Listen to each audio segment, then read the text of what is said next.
Hello and welcome. My name is Meepolis, they, she, he, and this is Literally Graphic. And today we are doing my second picture book highlight reel of the month because June is packed. This time around, I'll be highlighting books by Indigenous creators of so-called North America. If you think this video is cool and haven't seen it already, I would definitely recommend checking out my recent highlight reel of diverse queer picture books.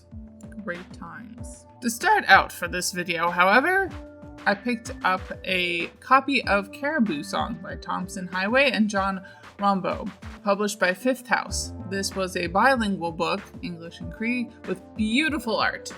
4 stars.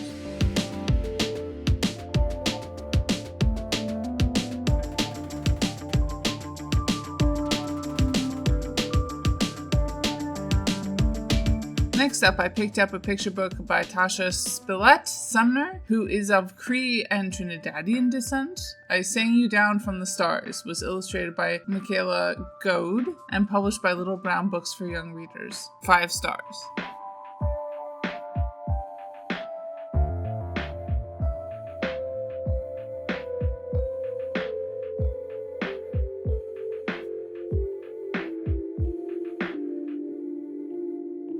Thirdly, I read Powwow Day by Traci, Soreel and Madelyn, Goodnight, published by Charlesbridge. Quote, River wants so badly to dance at Powwow Day, as she does every year. In this uplifting and contemporary picture book perfect for beginning readers, follow River's journey from feeling isolated after an illness to learning the healing power of community. 4 stars.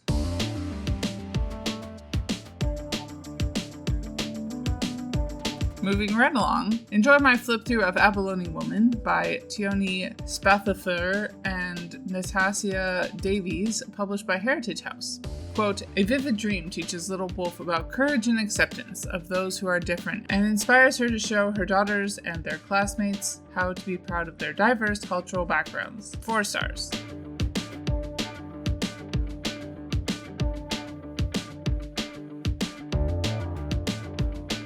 Next, I actually ended up doing a reread. I had previously picked up Hiawatha and the Peacemaker by Robertson and Shannon long before I ever made the plunge into making videos about picture books. This book covers the birth of the Haudenosaunee Confederacy and includes some stuttering rap. 5 stars.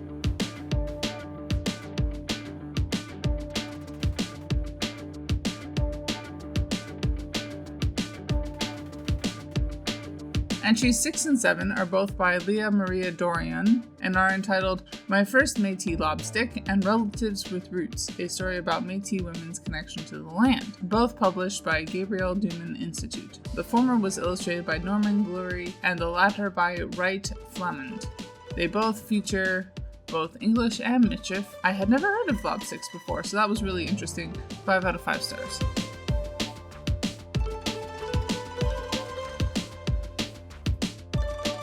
Then I read 9 books published by Highwater Press, because they are awesome. Starting off part 2, I read Awasis and the world-famous Bannock by Dallas Hunt and Amanda Strong. A story about learning from mistakes, not punishing, and cooperating with all your relatives in a way that sort of reminds me of Little Red Riding Hood. 4 stars. Then I picked up Jigging for Halibut with Sissini by Sarah Florence Davidson, Robert Davidson, and Janine Gibbons. This book was the most painterly, I think, for this video, set in Haida Gwaii and based off the stories of Robert Davidson. 5 stars.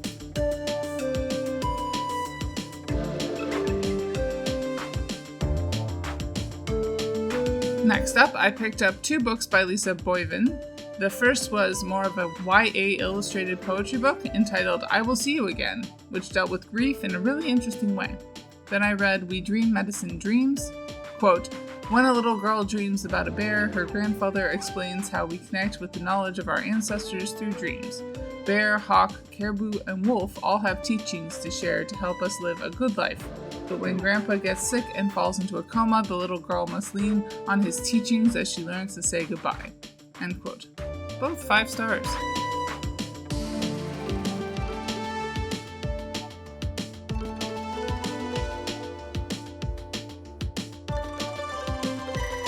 My fifth Hiawatha book was Stand Like a Cedar, which included both English and Salish dialects. Quote, when you go for a walk in nature, what do you see? What do you hear?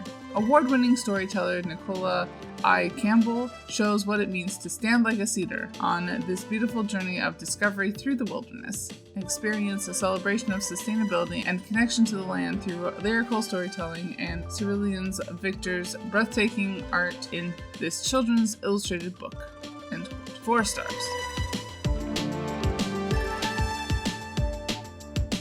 Next, we have Nemosham and His Bus by Penny M. Thompson and Karen Hibbard. I enjoyed the watercolor art style and highlighting of an everyday person who works to serve his community. 5 stars.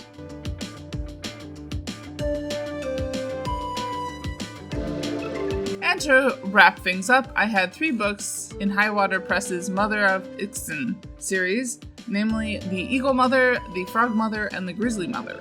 All of them written and illustrated by Brett D. Hewson and Natassia Donovan. I previously found the Sockeye Mother very interesting, high in information, and easy to read. These subsequent books have certainly lived up to these expectations. Each volume focuses on a different aspect of the local ecosystem. I particularly liked how it made sure that there were no bad guys in this environment, animals just living their best life, sometimes eating each other, and people consuming in a respectful way. The art was also top-notch and lots of interesting facts were shared. 5 stars. And that's all they wrote. Bye y'all, keep reading and organized and capitalist oppression.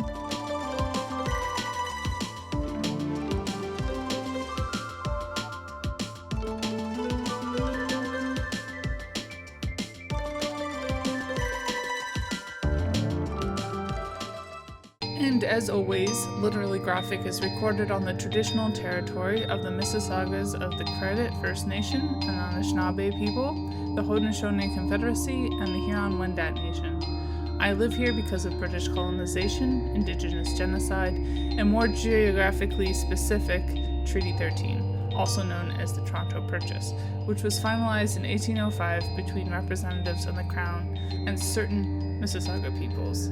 This treaty was a lie and has since been broken many times over. Saying so reflects only my own small steps towards knowing the truth and does nothing for reconciliation.